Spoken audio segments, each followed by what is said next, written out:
Hingga saat ini, perlawanan Palestina masih terus melakukan pertempuran Banjir Al-Aqsa. Dikutip dari Al-Mayadin, serangan dilakukan sebagai respon terhadap agresi Israel di jalur Gaza. Oleh karenanya, perlawanan Palestina menargetkan pasukan pendudukan di berbagai arah. Terbaru, Brigade Al-Qassam menyerang markas terbesar pasukan pendudukan Israel di poros Netzarim selatan kota Gaza.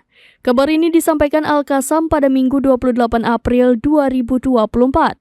Mereka menyerang markas Israel menggunakan mortir kaliber berat.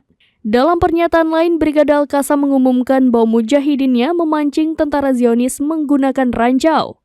Senjata itu gagal meledak saat diluncurkan IDF lalu dimanfaatkan kembali oleh Hamas. Menurut informasi, 3 tentara tewas dan 11 lainnya terluka ketika sebuah alat peledak meledak. Sebelumnya, Brigade Al-Quds mengumumkan bahwa mereka telah menargetkan kumpulan tentara pendudukan di poros pertempuran di Netzarim.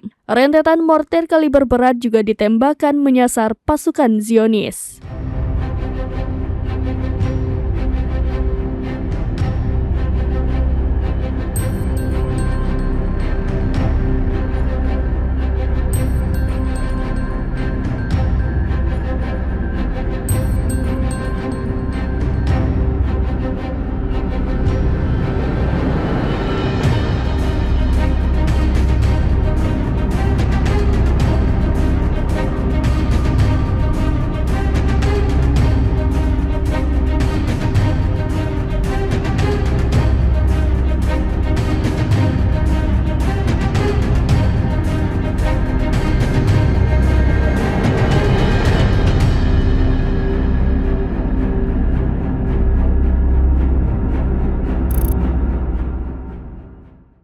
Download Tribun X sekarang, menghadirkan lokal menjadi Indonesia.